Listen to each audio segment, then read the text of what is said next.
বলছেন ইসলামের পথে 8টা বাধা। কয়টা? 8টা। ধর্মের কাজে কয়টা বাধা? 8টা। আমি 8টা বাধার কথা পর্যায়ক্রমে বলবো। সময় হলো 12টা পর্যন্ত। এখন বাজে হলো 10:35। 10:30 যদি ধরে থাকে আমার সামনে আর 1.5 ঘন্টা সময় আছে।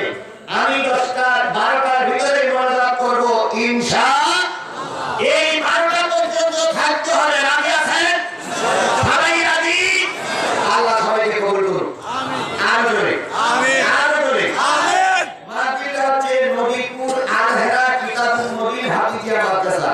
বলুন তো মাদ্রাসার দাম বেশি না মসজিদের দাম বেশি? মাদ্রাসার দাম বেশি। দুইটাই। কার দাম বেশি? মসজিদ কার ঘর? আল্লাহর ঘর। মাদ্রাসা কার ঘর? আল্লাহর ঘর। তাহলে কোন ঘরের দাম বেশি? দুইটাই। হ্যাঁ, দুইটাই। অবশ্যই মাদ্রাসার দাম বেশি। যদি বলেন কেন? মাদ্রাসায় শিখে তারপরে তো মসজিদে আমল করা যায়। মাদ্রাসাগুলো যদি বন্ধ হয়ে যায় মসজিদ বন্ধ হয়ে যাবে। আচ্ছা বলেন তো বিশ্ববিদ্যালয়ের দাম বেশি না প্রাইমারি স্কুলের দাম বেশি? প্রাইমারি স্কুলের দাম বেশি না বিশ্ববিদ্যালয়ের দাম বেশি? ভাই পাশে তো দাম দিচ্ছেন। এখন কত লেখাপড়া ক্লাস বল বল লেখাপড়া হয় বিশ্ববিদ্যালয় থেকে মাস্টার্স করে আসে। আর বল বল এই তো বিশ্ববিদ্যালয়ের ছাত্র থেকে প্রাইমারি স্কুলের ছাত্রের দাম বেশি। প্রাইমারি গুলো বন্ধ হয়ে যায় বিশ্ববিদ্যালয়ে তালা লাগানো লাগবে না, এমনি এমনি বন্ধ হয়ে যাবে। আগে যদি প্রাইমারি চালু করবো বিশ্ববিদ্যালয় তৈরি হবে, প্রাইমারি বন্ধ হলে বিশ্ববিদ্যালয় বন্ধ হয়ে যাবে। ঠিক তদ্রুপ মাদ্রাসা যদি বন্ধ হয় মসজিদ বন্ধ হবে। মাসিক কাজ যদি না থাকে মসজিদে মুসল্লি পাওয়া যাবে না। আর পাওয়া যাবে কোন মুসল্লি? যারা কুরআন রাসূল পড়তে পারে ওই মুসল্লি পাওয়া যাবে, আলেম পাওয়া যাবে না। এই মাদ্রাসার দাম যদি বেশি হয় আপনারা ইসলামকে পছন্দ করেন? কোরআনকে ভালোবাসেন? আল্লাহকে ভালোবাসেন? পরকালে বিশ্বাস করেন? তাহলে এই মাদ্রাসা টিকে রাখতে হবে।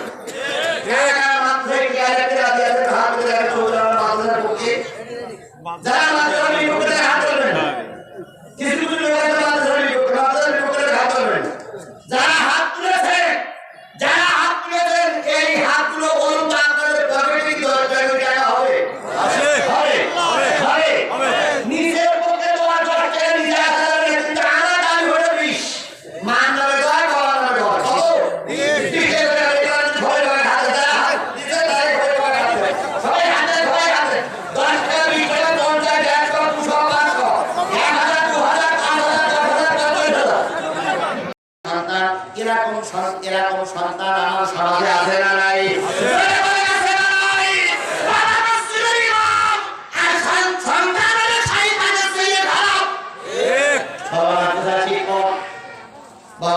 শিক্ষক সন্তান হয়েছে আবু জেহেলের বাচ্চার মতো। এরকম সন্তান আমার সমাজে আপনার সমাজে আছে না নাই? দুঃখ নিও না, নবীর ছেলে যদি খারাপ হয় তোমার আমার ছেলে খারাপ হতেই পারে। নবী হযরত নূহ আলাইহিস সালাম, উনি নূহ আলাইহিস সালামের নাম কিন্তু নূহ ছিল না, ওনার নাম ছিল শাকের আলাইহিস সালাম। কিন্তু উনি কাঁদতে কাঁদতে কাঁদতে কাঁদতে এই সাদা চোখের পানিতে এই গোশত ছাড়াই যে সাদা রেখা ভাঙে গেছিল, এই জন্য ওনার নাম আল্লাহ পাক দিলেন নূহ। নূহ ফারসি শব্দ, নূহ শব্দের অর্থ হচ্ছে অধিক ক্রন্দনকারী ব্যক্তি। এই লোকটা হতে কেন? এই লোকটা হাত তুলে নি খারাপ হবে পারে কিসের ব্যবসা? আমি আগে বলছি যে বারবার ধারে হাত তুলে আপনি রিজেক্ট করছিলেন।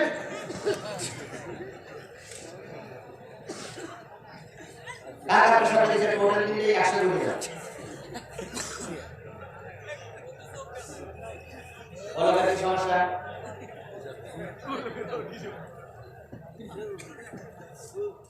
এই 10,000 লোকের ভিতরে 3 জন লোক চলে গেলে মাহফিলে কোনো ক্ষতি হবে না? চলে গেলে হবে। কিন্তু 3 জন লোক তো কপাল করে চলে গেল না। ঠিক। ওরা আল্লাহ দুশ্মন, কোরআনের দুশ্মন, ওরা ইসলামের দুশ্মন, ধর্মের দুশ্মন, ওরা শয়তানের গোলাম। ঠিক।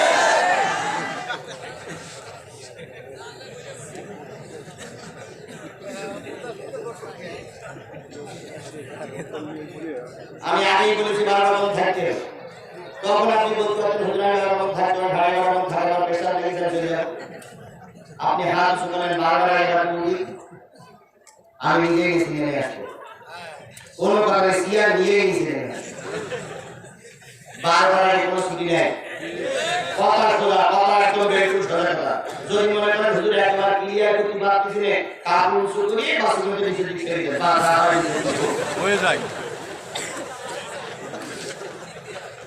এতগুলো মানুষের ভিতর থেকে দিয়ে একটা পড়াশোনা করা কি আর নয় আপনি জানেন কতগুলো লোক দাঁড়ায় আছে ওই রাস্তায় কতগুলো লোক দাঁড়ায় আছে ওই গেটে কতগুলো লোক দাঁড়ায় আছে বসা জায়গা হচ্ছে না আর আপনি ভুল পাইতে হলেন এবার উঠিয়ে রাখেন কি অবস্থা ঘটায়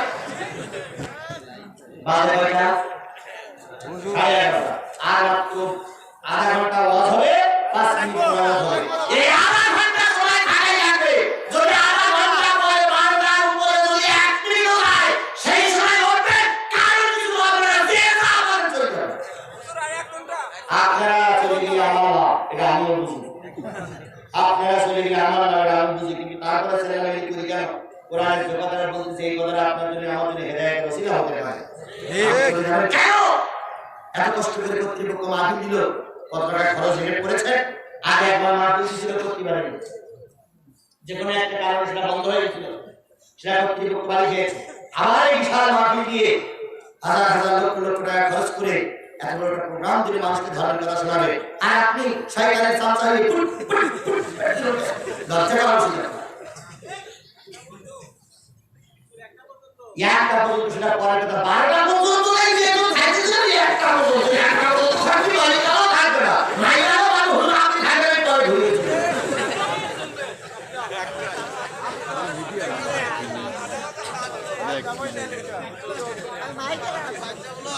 এই মুরগিকে ধন্যবাদ জানাই এই মুরগি ছিল আবার ফিরে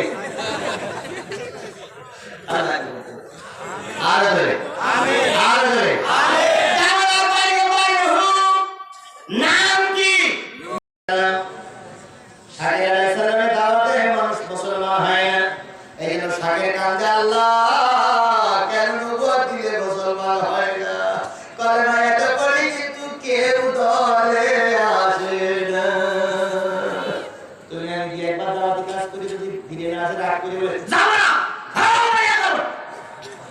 কিন্তু তোমার থেকে নবীর সম্মান বেশি না কম এই কথা দাওয়াত দিয়ে মুসলমান হইতে পারে না মুসলমান হয় না বরং নবী কালেমা দাওয়াত দেয় ছেড়ে পিছনে দিয়ে আমার বাবার কাজ তো ভালো এই বাপের তো দরকার ছিল যে ছেড়ে জন্য বদয়া করে বজর দিয়ে না তাই দরকার ছিল না কিন্তু বাপ দোয়া করে আল্লাহ জাতিকে হেদায়েত দিয়ে দাও এর নাম হইল বাবা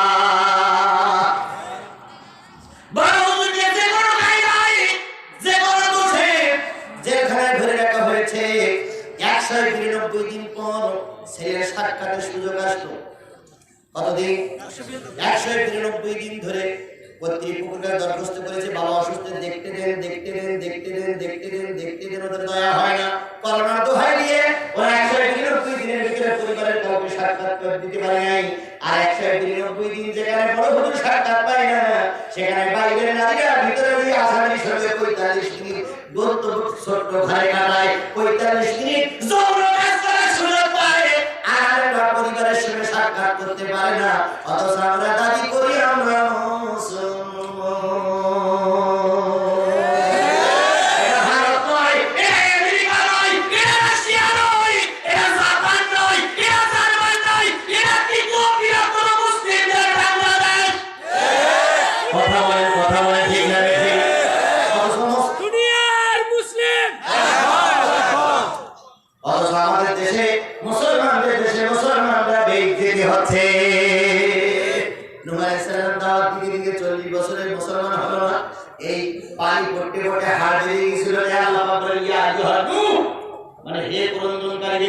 সেখান থেকে না হলে নূহ আলাইহিস সালাম দাওয়াত দিলেন হয় না নূহ আলাইহিস সালাম তো ধুয়ে বলেন আল্লাহ জাতির ধ্বংস হয়েছে আল্লাহ বল কি কালাই পালন করছিস না এত দাওয়াত দিই সেই বুঝুন তোমার বিরুদ্ধে এরকম সব নবীর বিরুদ্ধে লোক ছিল না ছিল আল্লাহ রাসূল সাল্লাল্লাহু আলাইহি সাল্লাম মক্কায় দাওয়াত কাজ করতে পারলেন না চলে গেলেন তাইফ তাইফের কথা সবাই জানা আছে না নাই আছে তাইফে যখন চলে গেলেন তাইফের রাজার কাছে দাওয়াত দিলেন রাজা যখন খেলে গেল রাসূল ফিরে আসছিলেন দাওয়াত না শুনে বাড়ি ফিরে যায় প্রতিমধ্যে তাইফের রাজা যুবকদের লাগলো মুহাম্মাদের উপর আক্রমণ করো নবী উপর আক্রমণ শুরু হলো সঙ্গে আছে যায়েদ নবী বলেন যায়েদ রে নবী বলেন যায়েদ একটু পিছনে চলে যাবে এর অবস্থা ভালো দেখতেছে না সামনে আসলো কেউ বা নবীর গায়ে ঘুষি মারে কেউ বা নবীর গায়ে চড় মারে কেউ বা নবীর গায়ে লাঠি দিয়ে আঘাত করে কেউ বা পাথর বর্ষণ করে আল্লাহ নবী ঠেকাইতে ঠেকাইতে চলতেছে আর আল্লাহর কাছে সাহায্য চাচ্ছে আল্লাহ এদের হাত থেকে তুমি আমাকে মুক্তি দাও সাহায্য করো এক পর্যায়ে নবীর মাথায় পাথর পড়লো নবী ঘুম থেকে পড়ে গেল ওরা পাথর মারে আবার কিছু যুবক সে নদীর সোজা করে উঠায় দেয় নবী আবার চলতে শুরু করে নবীর পরে আবার পাথর মারে নবীর পরে আবার পাথর মারে নবী আবার সোজা করে উঠায় দেয় নবীর পরে আবার পাথর মারা হয় এক পর্যায়ে নবী তিন জায়গায় পড়ে গেছিলেন এক পর্যায়ে নবী বেহুশ হয়ে পড়ে গেলেন কাদের সন্তানেরা যুবকেরা এসে নবীর শরীরের পরে নাচানাচি শুরু করলো নবী রক্তাক্ত করে ফেললো নবীর নাচানাচি শুরু হলো আল্লাহর নবী সাল্লাল্লাহু আলাইহি সাল্লাম পাথরের তলদেশে চলে গেলেন পাথর মারতে মারতে যখন পাথর স্তূপ হয়ে গেল তখন যুবকেরা আস্তে আস্তে হাসতে হাসতে চলে গেল আর বলে গেল কুটিলা মোহাম্মদ কুটিলা মোহাম্মদ কুটিলা মোহাম্মদ মোহাম্মদ মারা গেছে মোহাম্মদ হত্যা হয়েছে চলে গেলেন সবাই এক পর্যায়ে যায় ফিরে এসে দেখে শুধু পাথর আর পাথর পাথর সরাইতে সরাইতে এক সময় নবী উঠালেন নবী ঠোঁট কেটে গেছে নবী কান কেটে গেছে নবী মাথা কেটে গেছে সমস্ত শরীরে পরনে শুধু কাপড়টা ছাড়া শরীরে আর কোনো কাপড় নাই ওই কাপড়গুলো সব কাপড়ের সন্তানরা ছিঁড়ে ফেলেছে রক্তাক্ত নবী ক্ষত নবী এবার নবীকে যায় কোলের পরে তুললেন নবীর কোনো শেষ নাই নবীর কোনো হুঁশ নাই এক পর্যায়ে নবীর কানে ফু দিতে লাগলেন ইয়া রাসূলুল্লাহ আব্বাজান নবী গো কথা বলেন আমি তো যাই সহ্য করতে পারি না কিছুক্ষণ পরে হযরত নবী আস্তে করে চোখ মেলে তাকালেন তাকাই বলতে যায় ওই সন্তানরা আছে না চলে গেছে যাই বলেন ইয়া রাসূলুল্লাহ চলে গেছে নবী বলেন যায় কোন সময় ইয়া রাসূলুল্লাহ আমাদের সময় ওরে একটা নামাজ কাজা হয়ে যাচ্ছে হুজুর পানি আনো আমি কুজু করে নামাজ পড়ে নেই নবীর জন্য যাই পানি তলাশে চলে গেলেন ঝর্ণা থেকে পানি আসলেন আল্লাহ রাসূলকে উজু করাই দিচ্ছিলেন রাসূল সোজা হয়ে বসতে পারতেছেন না রাসূল সোজা হয়ে দাঁড়াতে পারে না কোরআন করে চলে গেল নবীর মুখমণ্ডল ধোয়াই দিলেন হাত ধোয়াই দিলেন মাথা মোছা করে দিয়ে নবী যখন পা ধোয়াই দিলেন যায় তখন হযরত যায় হাদিসটা বর্ণনা করেছেন রাসূলের পা ধোনা দুই হাত দিয়ে পা ধোনা আর রাসূলের পায়ে ছিল খড়ম এই খড়মের সঙ্গে কাঠের খড়মের সঙ্গে রক্ত এমন করে জমা বেঁধে গেছে আমি নিজে হাত দিয়ে টেনে ওই খড়মটা সরাইতে পারতেছিলাম না এক সময় আমি দুই হাত দিয়ে রাসূলের পা ধরে খড়ম কামড়াই ধরে যখন টান দিলাম রাসূল তখন বলতেছে যায় রে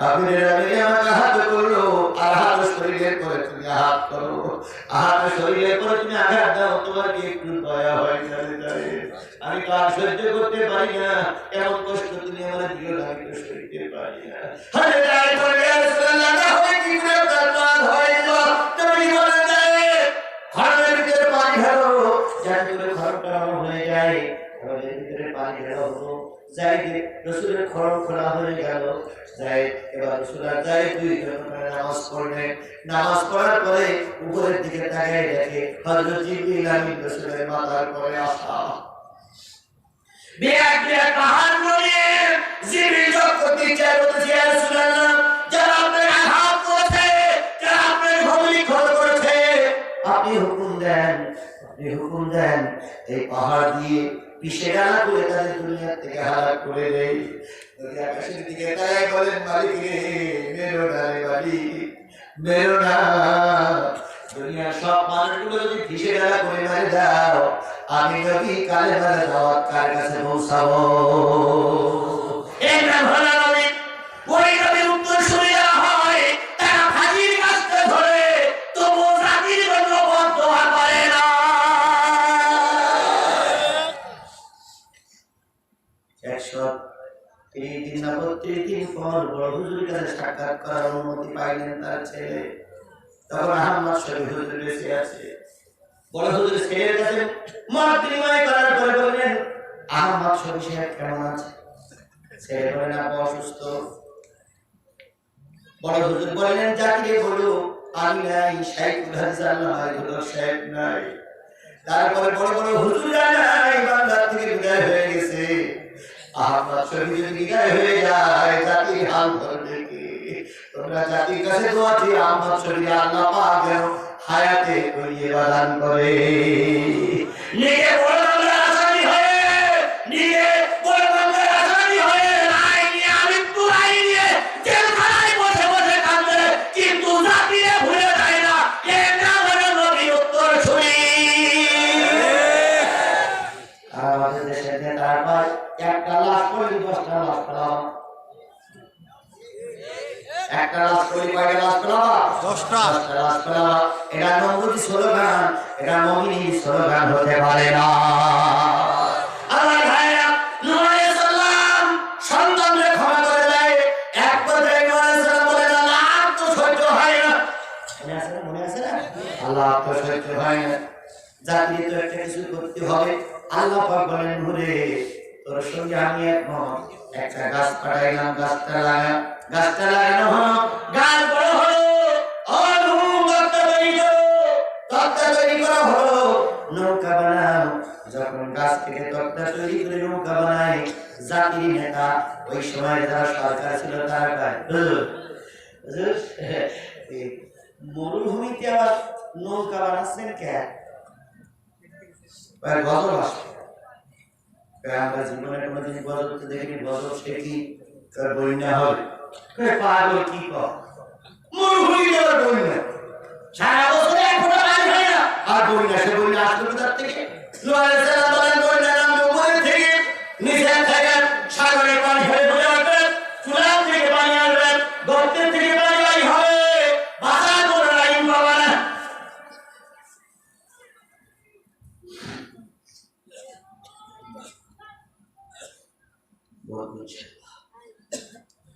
এত বড় গতবারে যে গজবের কারণে তুমি আমার প্রলয় হয়ে যাবে, পাগলেরা সবাই বললো, হুজুরের মাথা খারাপ, হুজুরের মাথা খারাপ, হুজুরের মাথা খারাপ।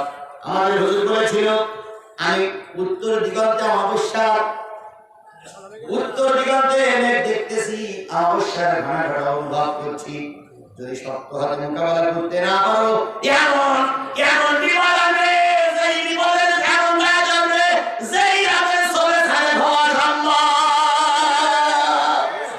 যারা এলমে মারফত অর্জন করতে পারে, তারা আগাম কিছু জিনিস বুঝতে পারে। ঠিক। নূহ আলাইহিস সালাম বলেন, হাসাহাসি করো না, ঠাট্টা করো না, গজব আসবেই। কিন্তু কে কার কথা শুনে হাসাহাসি শুরু করলো? হযরত নূহ আলাইহিস সালাম কিস্তি বানালেন, নৌকা বানালেন। জনগণ যখন কিস্তি বানানো দেখলো, রাজার কাছে দিয়ে বলল, মহামান্য রাষ্ট্রপতি, কি হুজুর কিস্তি বানাইছে কেন? গজব হয়। মহামান্য রাষ্ট্রপতি ঘোষণা করে দিল, নূহ কিস্তি বানাইছে বলো, স্বর্গে যাওয়া যাবে। সরকারের হুকুম তো মানাই লাগে। কথা বলেন, কথা বলেন। হাইকোর্টে একটা রুল জারি হয়েছে, রুলটা খুব তাড়াতাড়ি কার্যকারী হবে। সেটা হলো, হুজুরদের কথা বলতে গেলে দৃষ্টান্ত দিয়ে কথা বলতে হবে, কোরআন হাদিস দিয়ে কথা বলতে হবে, কারণ নাম ধাম দিয়ে কথা বলা যাবে না। হাইকোর্টের রুল খুব তাড়াতাড়ি জারি হবে, আমাদের সবাই কিনা আল্লাহ ভালো জানে, কিন্তু একটা রুল তৈরি হয়ে গেছে। আমরা হাইকোর্টের বিচারপতিদেরকে বললাম, ঠিক আছে, আপনাদের কথা মতন হুজুর আওয়াজ করবে, কিন্তু আপনাদের কথা মতন হুজুরা যখন আওয়াজ করবে, তখন ওই কথাগুলো আপনাদের মেনে চলা লাগবে। আপনারা আইন তৈরি করে দেবেন, আমরা কথা বলবো, আর আপনারা মানবেন না, ওটা হতে পারে না। যারা আইন তৈরি করতেছেন তাদের ভিতরে আছে জেনা করলে শাস্তি হলো 5টা। জেনা করলে কয়টা শাস্তি? 5টা। 1 নম্বর হচ্ছে জেনাকারী যদি বিবাহিত হয় হত্যা করো। 2 নম্বর জেনাকারী যদি বিবাহিত হয় ছুরি ছড়াই মারো। 3 নম্বর জেনাকারী যদি বিবাহিত হয় হাত কেটে দাও, পা কেটে দাও। 4 নম্বর জেনাকারী যদি পুরুষ হয় নারী হয় বুক পর্যন্ত কুটে পাথর মেরে মারো। 5 নম্বর জেনাকারী যদি পুরুষ হয় নারী হয় তাহলে তাদেরকে দেশ থেকে বের করে দাও। ঠিক। এই 5টা নির্দেশ কোরআনে আছে না নাই? আছে। জোরে বলেন আছে না নাই? এবার আপনাদেরকে এই আইন জারি করতে হবে। হুজুররা কোরআন দিয়ে যা বলে জাতিয়ে তাই মেনে নিতে হবে। ঠিক। কোরআনে আছে চুরি করে ছেলের কি কেটে দাও, হাত কেটে দাও। কেটে দাও। কোরআনের ভিতরে আছে না নাই? আসারিকু ওয়াসারিকাতু ফাকতাউ আইদিহিম। তাহলে এটা যদি কোরআনের আয়াত হয়, তাহলে এই আয়াত যদি হয় আমরা চুরি করার কথা বলবো। যারা চুরি করতেছে এদের বিচার যাই হোক হাত কেটে দেওয়া লাগবে। কিন্তু চোর হলো 2 রকমের, একটা হলো স্বভাবী চোর আর একটা হলো অভাবী চোর। ঠিক। বেগুন চুরি করেছে, কলা চুরি করেছে, কাঁঠাল চুরি করেছে, এগুলো হলো অভাবী চোর। এগুলো কি চোর? অভাবী চোর। অভাবী চোর চুরি করেছে, এর হাত কাটা যাবে না। ইসলামের শরীয়তে বিধান হচ্ছে আগে খাওয়া পড়ার ব্যবস্থা করো, তারপর চোরের হাত কাটো। আর অভাবী চোরের হাত কাটা যাবে না।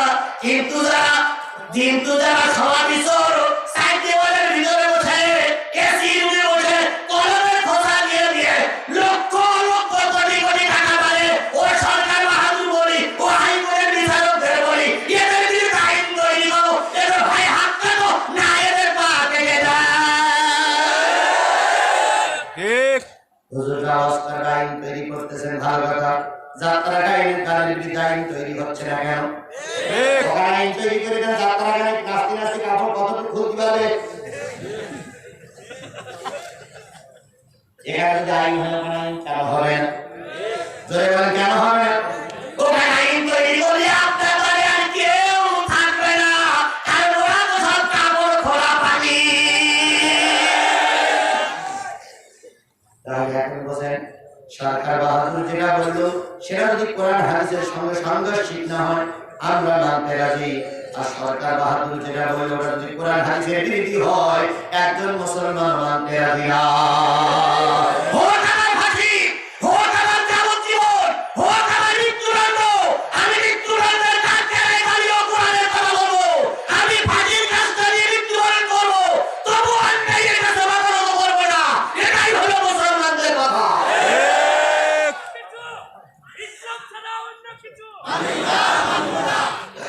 আমার ভাইরা, সরকার বাহাদুর হুকুম জারি করলো নুহুল কিস্তি কি করো। খেয়াল করেন নুহুল কিস্তি পাইকারি করলো কে? হুকুম জারি করলো সরকার বাহাদুর জারি করলো। এখন সরকার বাহাদুর জারি করার পরে লোক যায় না, কেউ যায় না।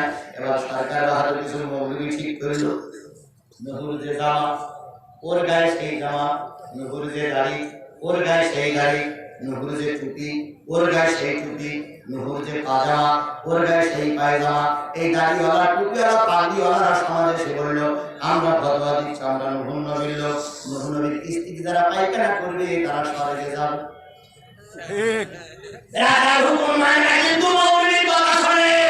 এখন আমার সমাজে কিছু মৌলবী আমার গায়ে দাঁড়ানি করতেছে, জানেন না?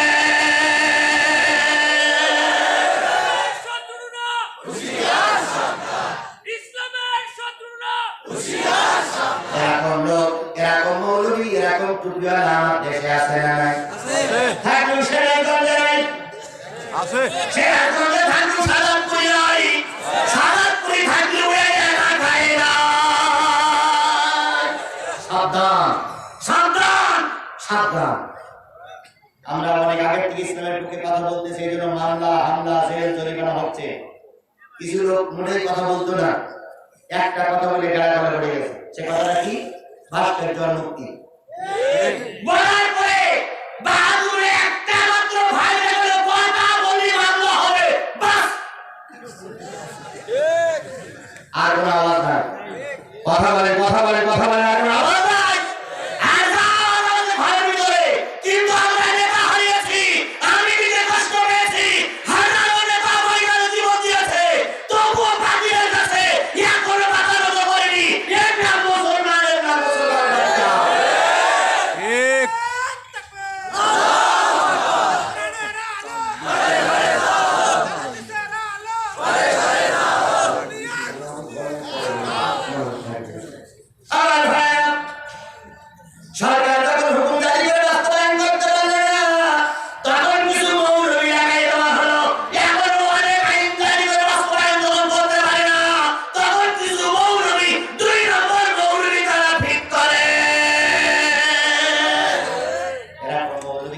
পুকুরি আছে জোরে ভরে আছে আছে এটা চিনে রাখেন চিনে রাখেন চিনে রাখেন আপনিও যদি বিচার করতে না পারেন আমি কি হবে বিচার করব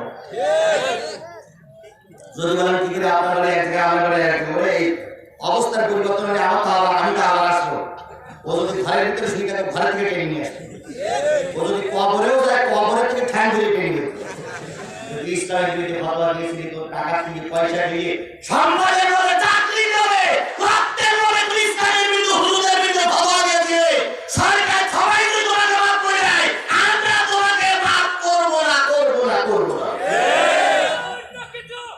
আর আল্লাহ করে মাফ করে বলে মনে করতেছেন আপনারা ওদেরকে আল্লাহ মাফ করবে তুমি আল্লাহকে রাস্তা ফতোয়া দিল নূহ নবীর কিস্তিতে পায়খানা করে কোথায় যাওয়া যাবে স্বর্গে কোথায় যাওয়া যাবে স্বর্গে এবার সব লোক পায়খানা করতে লাইন দিল নূহ আলাইহিস সালামকে আল্লাহ ওরা কই যায় আল্লাহকে তুমি জেনে দেখো আল্লাহ আমার তো লজ্জা লাগে নৌকায় বসি আলগা খুলি শুরু করছি আল্লাহ গাই নূহ আল্লাহ তুমি আমার নিয়ে কি করতে চাও প্রথম বললাম আমার দিচ্ছি না তুমি বলে দাও এরপর বলে নৌকা ওরা আবার দেখি ওরা পায়খানা করতেছে আল্লাহ এখন কি করবো আল্লাহ গাই নূহ ধৈর্য ধরে আল্লাহ তুই কত ধৈর্য ধরে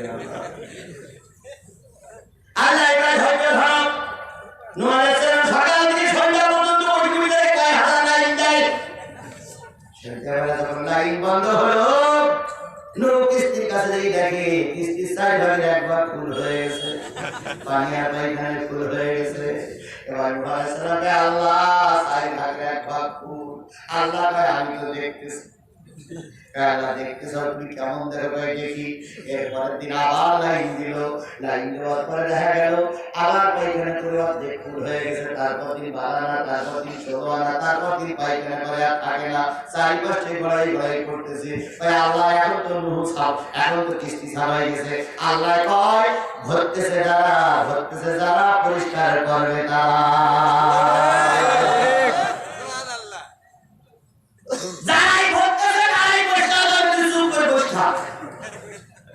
কিছুদিন যায় পায়খানা করার পরে পায়খানার উপরে থাকে না সব নিচে পড়ে যায় এবার নূহ আলাইহিস সালাম কার লাঠি করবে দেখ খেলা শুরু করতেছি গ্রামের শেষ প্রান্তে বুড়ি ছিল বুড়ি শরীরে ঘাম আসতাম বুড়ি নড়াচড়া করতে পারে না ওই বুড়ি সন্তান পাইছে বুড়ি স্ত্রী পায়খানা করতে হবে ছাড়বে যাওয়া যাবে বুড়ি চিন্তা করে মন এসে গেছে একটু পায়খানা করে স্বর্গে যাবো বুড়ি অনেক কষ্ট করে পায়খানা করতে আসছে সেটাকে পায়খানা চারিপাশে পড়ে যাচ্ছে বুড়ি আস্তে করে কিস্তির পরে দিয়ে যখন শুরু করেছে আল্লাহ পাক জিবরাইলকে বললেন জিবরাইল কিস্তিটা একটু নাড়া দে জিবরাইল কিস্তি নাড়া দিল বুড়ি কিস্তির ভিতরে পড়ে গেল যতদূর পর্যন্ত গেল বুড়ি ওঠে আর পরে বুড়ি জলে খাওয়া খায় বুড়ি খেয়ে উপরে উঠেছে কিনারে উঠেছে ছিল বুড়ি হয়েছে যুবতী সুবহানাল্লাহ স্বাস্থ্য ভালো হয়ে গেছে গায়ের রং ভালো হয়ে গেছে পরিষ্কার চেহারা হয়ে গেছে বুড়ি বাড়ি যায় জিজ্ঞাসা করে শরীর স্বাস্থ্য ভালো হলে কি করে পাই নূহর স্ত্রী পাইগার করতে পড়ে গেছিলাম ওই পাইগারে কি শরীর ভালো হয়ে গেছে গবেষকরা যারা গবেষণা করে যারা বুদ্ধিজীবী তারা এক জায়গায় হয়ে বলে হতে পারে বুদ্ধিজীবীরা হতে পারে কারণ ওই কিস্তি ওই নৌকায় পায়খানা করেছে প্রধানমন্ত্রী ওই কিস্তি পায়খানা করেছে মন্ত্রী ওই কিস্তি পায়খানা করেছে এমপি ওই কিস্তি পায়খানা করেছে হুজুর ওই কিস্তি পায়খানা করেছে চেয়ারম্যান মেম্বার সাধারণ লোক অসাধারণ লোক সকলের পায়খানার পানি এক জায়গায় মিশে এখন একটা মেডিসিন পরিণত হয়েছে জনগণ বলল খাও এবার জনগণ আবার খাইতে শুরু করল যে লাইন দিয়ে পায়খানা দিল ওরাই আমার লাইন দিয়েছে জনগণ কই যাও মেডিসিন কোন জায়গায় জঙ্গলের কি মরুভূমির পরে নৌকা আছে নৌকায় মেডিসিন খায় রোগ ভালো হয়, খায় রোগ ভালো হয়। এভাবে করতে করতে 15 দিনের ভিতরে নৌকা ফিরিয়া পরিষ্কার করে নিয়ে যায়, পানি দিয়ে ধুয়ে নিয়ে যায়, যেখানে যা ময়লা আবর্জনা ছিল কাঠি দিয়ে খুঁজে খুঁজে বাইর করে নিয়ে যায়। আল্লাহ কয় মুক্তি ভব, আল্লাহ তুমি যে এত শান্তি পাও, যারাই পাইখানা করলে আল্লাহ তারাই চেষ্টা করে। তাই বোঝা গেল যারাই গড়ে তারাই ভাঙে। ঠিক। পায়খানা তুলে নিয়ে গেল, পায়খানা তুলে নিয়ে গেল, পরিষ্কার হয়ে গেল।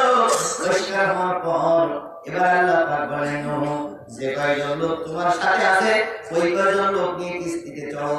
কিস্তিতে যখন চলে এত মজা দেখানোর পরে নিজের সন্তান ফিরে আসে না। কেনানকে বলা হলো, কেনান তুমি আমার সন্তান, নৌকায় কোন বলবে? কেনান কয় কাগজের কথা শুনতে রাজি না। এবার গজব শুরু হলো, চারিদিক থেকে পানি, নিচের থেকে পানি, উপরের থেকে পানি, নদীর পানি, চুলার পানি, গর্তের পানি, সব পানি যখন একাকার হয়ে যখন হাবুডুবু খাওয়া শুরু হলো। তার সামনে যখন নূহ ছেলে কেনান যখন হাবুডুবু খাচ্ছিল, আল্লাহ রাব্বুল আলামিন নবী দয়ার মানুষ নূহ আলাইহিস সালাম ডাকতে বলল, আমার সাথে আমার সন্তান তুমি বাঁচাও। আল্লাহ কয়, ভুলে যে সন্তান ধর্মের কথা মানে না, যে সন্তান দিনের কথা মানে না, যে সন্তান বাবার কাছে বাধা দেয়, তাকে তুমি সন্তান বলে পরিচয় দিও না। বাবার কাছে বাধা হয়েছিল কেন? এই আল্লাহ রাব্বুল আলামিন বলতেছে, ধর্মের কাছে সন্তান ও বাধা হতে গেল। কয় নম্বর? 2 নম্বরে বা 3 নম্বরে যাই। ওই এখন তোমাদের ভাইরা তোমাদের কাছে বাধা হতে পারে। প্রথম বাধা হতে পারে বাপ, তারপর বাধা হতে পারে সন্তান, ছেলে, তারপর আল্লাহ বলতে বাধা হতে পারে তোমার কি ভাই। ভাইয়ের কাছে বাধা আছে না নাই? যদি ভাই ভাইয়ের বিরুদ্ধে না করতো, আল্লাহ কসম পুলিশ আমার বাড়ি খুঁজে পেত না। এক ভাই আর এক ভাই শত্রু, ঠিক। এই সাজা করি আছে না নাই? আছে। ভাই শুয়ে আছে, চৌকিদার একটু সহানুভূতি দেখায়। চৌকিদার চিন্তা করে আমার এলাকার মানুষকে ধরাই দেব না। চৌকিদার 3-4 বাড়ির থেকে এসে একটা ভুল বাড়িতে নিয়ে দিয়ে বলে, এই আব্দুল লতিফ তুমি বাড়ি না। ওরা আরেকজনের বাড়ি, সেখানে যে আব্দুল লতিফ করে, আব্দুল লতিফ শুনতে দিয়ে, এই ছাড়ি দেব ও দরজা খুলে বলে, আব্দুল লতিফ আমি না, আব্দুল লতিফ ওই বাড়ি। এর মধ্যে আব্দুল লতিফ সঙ্গে ভারত থেকে বেরিয়ে চলে গেছে। অথচ চৌকিদার পুলিশ ধরে যায় না, অথচ ভাই থানা থেকে পুলিশ এগিয়ে গিয়ে ঘরে দরজার ভিতরে ঢুকে দিয়ে কলা গাছের নিচে বসছে। ঠিক। এবার ধরে নিয়ে যাওয়ার পর দোকানে গিয়ে বলেছিলাম ইসলামী আন্দোলন করে না, বলেছিলাম কোরআনের পথ থেকে না, এখন থানার কাছে পুলিশ ধরে নিয়ে গেছে। ইয়তিম বাচ্চাদের নিয়ে আমি কই যাব? এরকম সন্তান না কান্দা লোক আমার সমাজে আছে না নাই? তুমি যে ধরাই দিলে তুমি আর কেউ দেখিনি, কে দেখেছে? আল্লাহ। জয় বলুন, কে দেখেছে? আল্লাহ। কয়েকদিন পরে শোনা গেল গাধা মামলার আসামি হয়ে অমুক লোক জেলে চলে গেছে। সবাই বলে ও তো গাধা খায় না, ওই গাধার মামলা গেল কেন? তুমি ভাইরে ধরে দিয়েছো, আল্লাহ তোমার গাধা খোর বানিয়ে ধরাবে।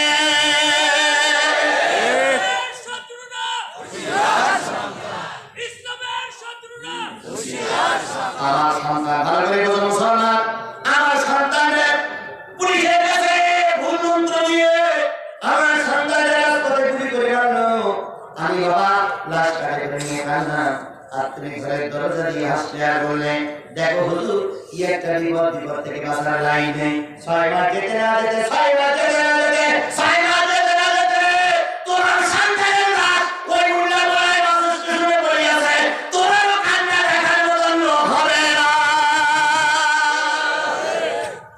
কুষ্টিয়া এসপি আমাদের হাত পা ভেঙে দিতে চাইলো, ঠ্যাং উড়ো করে আমাদের পাকিস্তানে পাঠাতে চাইলো।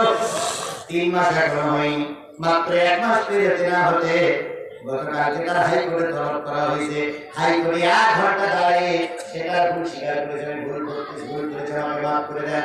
হাইকোর্টটাকে মাইক করেনি, রুল জারি আছে, সম্ভবত হয়তো চাকরি যেতে পারে অথবা তার খেসারত দিতে পারে। হুজুরদেরকে যে সাহায্য করতে চাইছিলে, মাস করতে না বলতে আল্লাহর বিধান শুরু হয়েছে।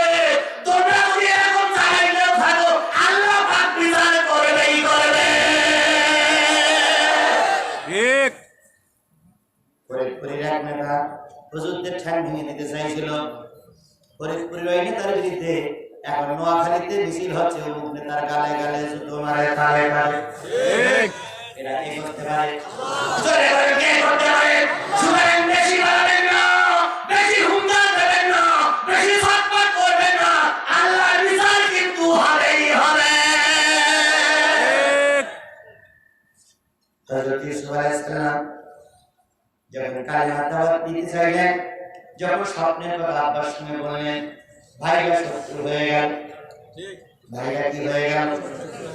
আমি নবী, আমি ইউসুফ, তোমরা বড় 10 ভাই, আমি ছোট, তোমরা বড় 10 ভাই, আমাকে মা দিতে তোদের দয়া নাই। ওরা শুনলো আব্বার সঙ্গে কি বলতেছে। হযরত ইউসুফ আলাইহিস সালাম সূরা ইউসুফের ভিতরে আছে, ইউসুফ আলাইহিস সালাম বললেন যে আমাকে একটা চন্দ্র, একটা সূর্য আর 10টা তারা, 11টা তারা আমাকে কি করছে? সেজদা করছে। সুবহানাল্লাহ। এ বলেছেন বলে স্বপ্নের কথা মানুষকে বলো না, কারণ এই স্বপ্ন তো সাংঘাতিক স্বপ্ন। এই স্বপ্ন মানে তুমি নবী হবা, আল্লাহ পাক তোমার নবী বানাই দেবে। শেষ পর্যন্ত ওরা 10 ভাই চক্রান্ত করে ইউসুফ আলাইহিস সালামকে কোন জায়গায় ফেলাও? জোরে বলেন, কোন জায়গায় ফেলাও? কুয়ার ভিতরে ফেলে যখন ইউসুফ আলাইহিস সালাম সাহায্য চাইলো, সাহায্য করলো কে? জোরে বলেন, সাহায্য করলো কে? ইউসুফ একদিক দিয়ে ঢুকলেন, আর এক মুখ দিয়ে বেরিয়ে মিশরের রাষ্ট্রপতি হয়ে গেল। করতে পারে কে? কিছুর উত্তর শুধু বড় হুজুর জেলখানায় বসে কাঁদতেছে, আমাদের দুঃখ নাই, আমরা আল্লাহ শুকরিয়া আদায় করেছি। হয়তো আর কিছুদিন যাবে খেলা শুরু হয়ে গেছে, এই খেলা ফাইনাল খেলা সামনে আসতেছে। আপনারা আগাম কথা বলে যাই, খুব তাড়াতাড়ি একটা নতুন সংবাদ আপনারা পাবেন ইনশাআল্লাহ। ইনশাআল্লাহ যে অবস্থা আমি দেখতেছি, গোটা বাংলাদেশের যে খেলা শুরু হয়েছে, খুব তাড়াতাড়ি তাতে একটা নতুন সংবাদ পাবে। আর সেই সংবাদের পরে বাংলাদেশে কোরআনের পতাকা উড্ডীন হবে। কিছুদিন অপেক্ষা করা লাগবে, নতুন সংবাদ আসবে ইনশাআল্লাহ। ইনশাআল্লাহ। অবস্থা এখন নিজেদের ভিতরে নিজেরা কান্দা কান্দি, খাওয়া খাবি, খুলি গুটি মাথা। এই অবস্থা থেকে বোঝা যায় খুব তাড়াতাড়ি একটা নতুন সূর্য উঠবে ইনশাআল্লাহ। সেই সূর্য হবে কোরআনের সূর্য। কিসের সূর্য? সেই সূর্য হবে কোরআনের সূর্য, সেই সূর্য বাণীর সূর্য। আমরা ধৈর্য ধরে সেই দিন পর্যন্ত অপেক্ষা করছি, আল্লাহ একদিন আমাদের কোরআনের সূর্য দেখা। মরহুম প্রেসিডেন্ট মুজিবুর রহমান সাহেব স্বাধীনতার সময়, স্বাধীনতার পরে 99.99% ভোট পেয়েছিলেন। মরহুম প্রেসিডেন্ট মুজিবুর রহমানের পক্ষে কথা বলার লোক খুঁজে পাওয়া যেত না। অনেকেই বলে তার জানাজা হয়েছিল, অনেকে বলে তার জানাজা হয়নি, জানাজা হলো অল্প কয়েকজন লোক নিয়ে জানাজা পড়ানো হয়েছিল। সেই লোকটি যদি এখন আকাশ চুম্বি জনপ্রিয়তা দিয়ে তার কন্যা যদি দেশের 3 বারের প্রধানমন্ত্রী হতে পারে, আল্লাহর কসম আপনারা তাদেরকে গালিগালাজ দিচ্ছেন, ওই ইতিহাস থেকে শিক্ষা নেন। একদিন হয়তো আপনারা ইতিহাস থেকে বুঝে যাবেন, যাদেরকে গালি দিচ্ছেন তারাই হয়তো আকাশ চুম্বি জনপ্রিয়তা দিয়ে সামনে আসবে। আল্লাহ পাক আপনারা ভুলের সাথে মিশে যাবেন, আমরা চাই না। এই জন্য সকলের কাছে দাবি, যে যাই করুন কিসের পক্ষে থাকুন? কিসের পক্ষে থাকুন? কোরআনের পক্ষে থাকলে আল্লাহ মর্যাদা বাড়ায় যায় না কমায় যায়? বাড়ায় যায় না কমায় যায়? সুতরাং আমরা যে যাই করি না কেন কিসের পক্ষে? কিসের পক্ষে?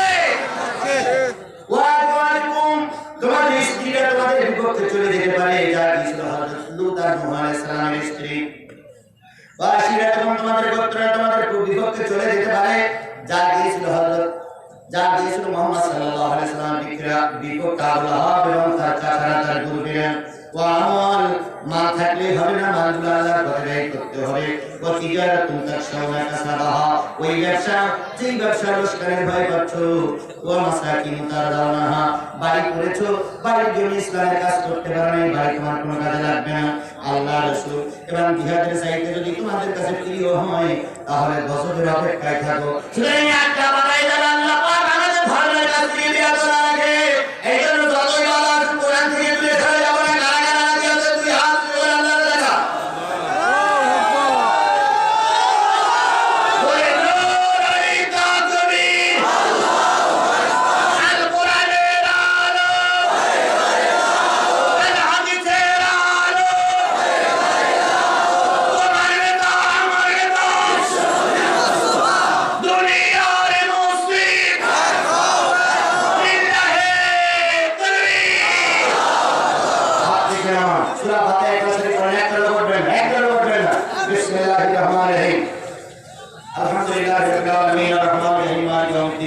إياك نعبد وإياك نستعين اهدنا الصراط المستقيم صراط الذين أنعمت عليهم غير المغضوب عليهم ولا الضالين মুকুল আজাদ আওয়ামী লীগ মনোনয়ন প্রত্যাশী ইউনিয়ন পরিষদ নির্বাচন এই বিশাল কাফেলার দিকে লক্ষ্য করো।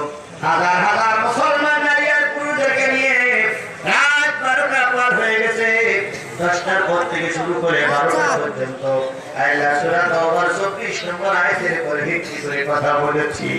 রব্বুল জালাল কোরআনের মাহফিলের থেকে আমরা করলো শোনার জন্য যারা আসলো, বলার জন্য যারা রেখেছিলাম, আর এই কোরআনিয়া মাদ্রাসাকে টিকাই রাখার জন্য যারা পয়সা দিল, সময় দিল, শ্রম দিল, মেধা দিল, কথা দিল, রব্বুল আলামিন কিয়ামতের দিন এই মাহফিল আমাদের সকলের নাজাতের ওসিলা বানায়া দাও।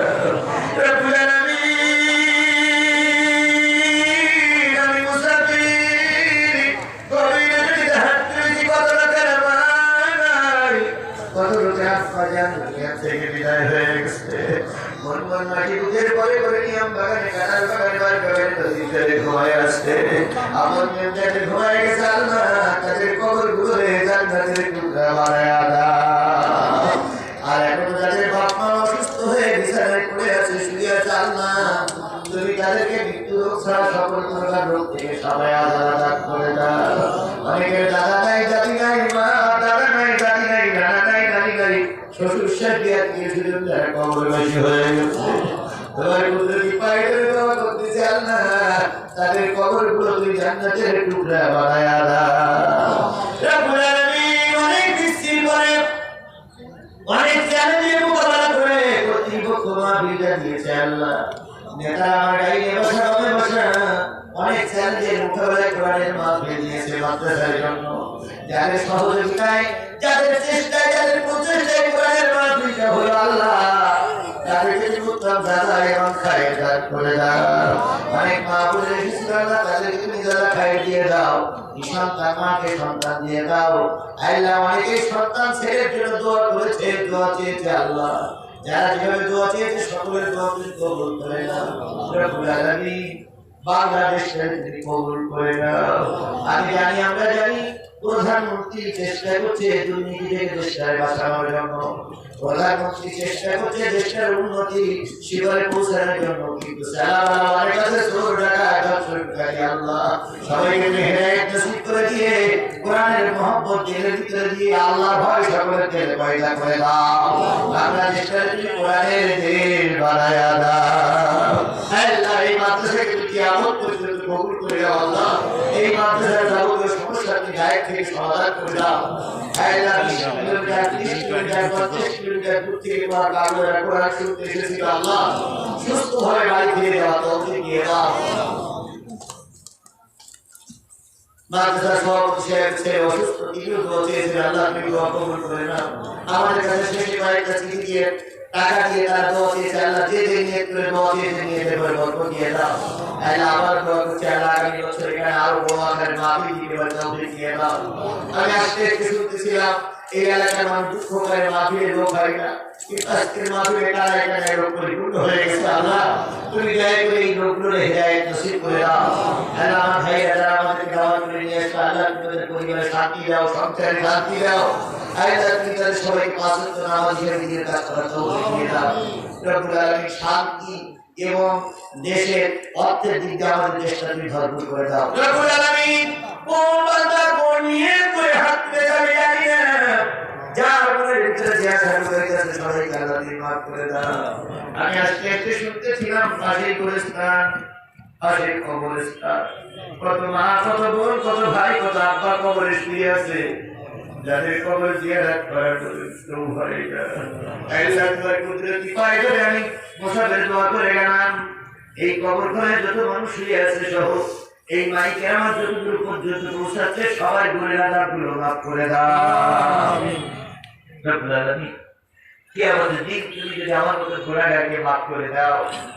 আল্লাহ আমি যেন এই কুরআন কেবলি নবীপুর আলহেরা এলাকার মানুষদেরকে যেন ভুলে না যায় সবাইকে নিয়ে যেন জান্নাতে যেতে পারি আল্লাহ তুমি তৌফিক দিয়ে দিও আল্লাহ আমার জীবন আপনাকে তুমি কবুল করে নাও কেরিয়ার ভাই আমার দূর থেকে সেটা সুস্থ হয়ে ফিরে যাওয়া তৌফিক দিয়ে দাও অনেকে বিদেশে আছে আল্লাহ দোয়া চেয়ে সকলের পরে রহমত নাযিল করে দাও আল্লাহ যার অন্তরে যে আশা আছে সকলের অন্তরে অন্তঃস্থল দোয়া কবুল করে নাও সুবহান রাব্বিকা রাব্বিল ইজ্জাতি আম্মা ইয়াসিফুন ওয়া সালামুন আলাল মুরসালিন والحمد لله رب العالمين واجعل آخر كلامنا عند الموت لا إله